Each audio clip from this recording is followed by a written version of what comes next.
নতুন দিনের সরকার কেমন দেখতে চান? আপনার প্রত্যাশা কি? নতুন দিনের নতুন সরকারের কাছে সবারই অনেক বেশি প্রত্যাশা। দোয়া করি আল্লাহ তাআলা তাদেরকে সেই প্রত্যাশা পূরণ করার তৌফিক দান করুন। আমি একটি কথা প্রায় বলি যে এই দেশের মানুষের যে প্রত্যাশা সেটা আসলে অনেক বেশি কিছু না।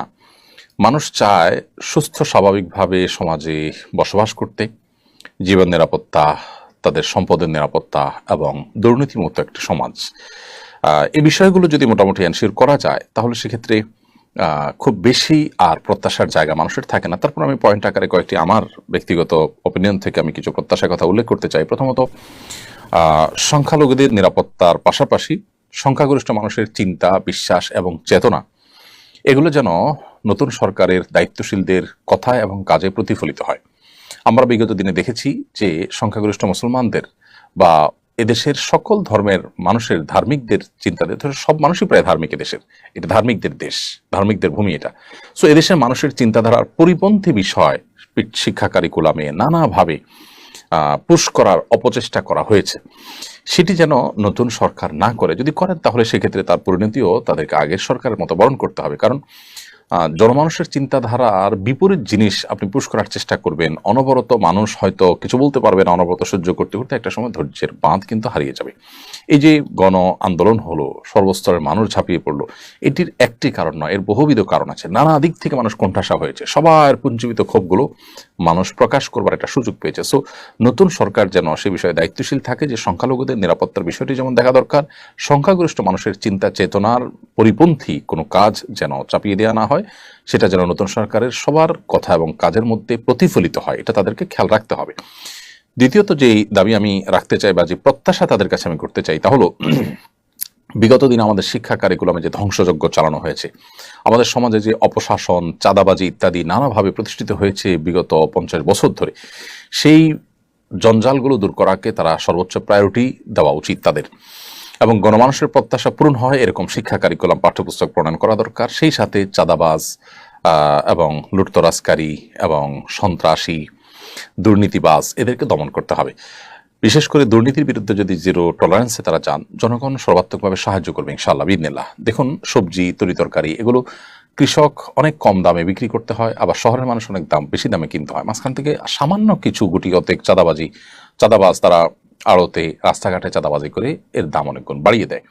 এই ব্যাপারগুলো যদি খুব শক্ত হাতে ডিল করা হয় এবং সর্বস্তরের মানুষ যদি সরকারকে সাহায্য করে, তাহলে সেক্ষেত্রে দিন শেষে দেখা যাবে যে কৃষক লাভবান হচ্ছে আর শহরের মানুষজন তারাও অল্প দামে সবজি ইত্যাদি কিনতে পারছে।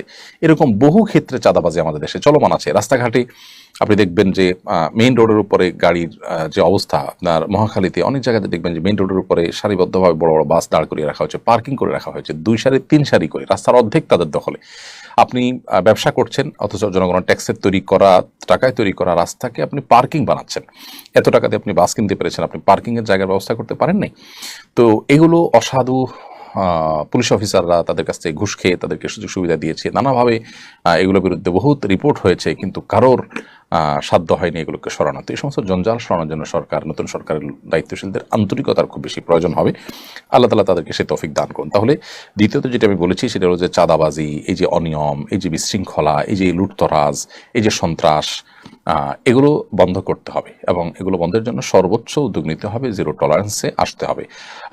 সেই সাথে আরেকটি পয়েন্টও বলেছি, তা হলো যে শিক্ষা কারিকুলামে যে ম্যাসাকার চালানো হয়েছে এবং গণমানুষের চিন্তার পরিপন্থী জিনিস সেখানে পুশ করা হয়েছে, এগুলোকে যেন পরিবর্তন করা হয়, তাহলে সেক্ষেত্রে জনগণের চাহিদা পূরণ হবে। আরেকটি প্রত্যাশার কথা বলতে চাই তাদের কাছে, সেটা হলো যে এদেশে যে সমস্ত বৈষম্য আছে, সেই বৈষম্যগুলোর ভিতরে একটা হলো ওলামায়ে কেরামের প্রতি বৈষম্য। সেটা নানাভাবে হয়ে থাকে আমরা জানি, আলেম সমাজ, ধার্মিকদের প্রতি, সেটা যাতে না হয় সেটা তারা সর্বোচ্চ খেয়াল রাখবেন বলে আমরা আশা করি। দোয়া করি তাদের জন্য, আল্লাহ তাআলা তাদেরকে আমাদের প্রত্যাশাগুলো পূরণ করার তৌফিক দান করুন, তারা যেন সঠিকভাবে সঠিক কাজটা করতে পারেন, অপশাসন দূর করতে পারেন, নিরাপত্তা নিশ্চিত করতে পারেন। আরেকটি প্রত্যাশা তাদের কাছে বলতে চাই সর্বশেষ, সেটা হলো যে নিরাপদ খাদ্য, নিরাপদ পানীয় এবং নিরাপদ ঔষধ নিশ্চিত যেন করা যায়। পৃথিবীর অন্যান্য দেশে নিশ্চিন্তে আপনি পানি পান করতে পারবেন, খেতে পারবেন, খাদ্যের মধ্যে ভেজাল দেওয়ার সামর্থ্য কারণ নেই। কথা এবং কাজে মিল আছে। আমাদের দেশে যে কোনো ফুড বলেন, আপনার পানীয় বলেন, ঔষধ বলেন, এক ঢোক পানি কোথাও আপনি পান করবেন, নিশ্চিন্তে পান করার সুযোগ নেই।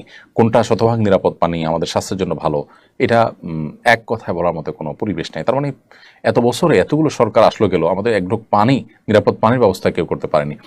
আমরা বাজারে, দোকানে, রাস্তাঘাটে, রেস্টুরেন্টে খাবার গ্রহণ কিনবো, আমরা আপনার সবজি কিনবো, ফলমূল কিনবো, এগুলোতে কোনো বিষাক্ত কিছু থাকবে না। আমাদের কিডনি, আমাদের হার্ট, আমাদের শরীরকে ধ্বংস করবে, আমাদের ক্যান্সারে আক্রান্ত করবে, এরকম কোনো বিষয় থাকবে না। এটুকু জিনিস কোনো সরকার এখানে নিশ্চিত করতে পারেনি। অর্থাৎ নিরাপদ খাদ্য, নিরাপদ পানীয় এদেশে নিশ্চিত হয়নি। ঔষধের মধ্যে ভেজাল দেওয়া হয়। কত বড় অন্যায় হতে পারে, কত বড় অবিচার হতে পারে যে ওষুধ সেবন করে একটা মানুষ, অসুস্থ মানুষ ভালো হবে, সেটা খেয়ে তিনি প্রতারিত হচ্ছেন, তার অসুস্থ ভালো হচ্ছে না, বরং আর অসুস্থ হয়ে যাচ্ছেন। তো এই সমস্ত ক্ষেত্রে যে সমস্ত অনাচারগুলো আছে সেগুলোকে একটু প্রায়োরিটি দিয়ে সেগুলোর বিরুদ্ধে কাজ করতে হবে। যদিও অনেক কঠিন কাজ তাদের, আল্লাহ তাআলা তাদের কাজগুলোকে সহজ করে দিন এবং সর্বস্তরের মানুষ তাদেরকে সাহায্য করুক। আমাদের দেশটা দিন শেষে ভালো থাকুক, ভালো থাকুক আমাদের ঈমান, আমাদের আমল, আমাদের দিন, সবকিছু।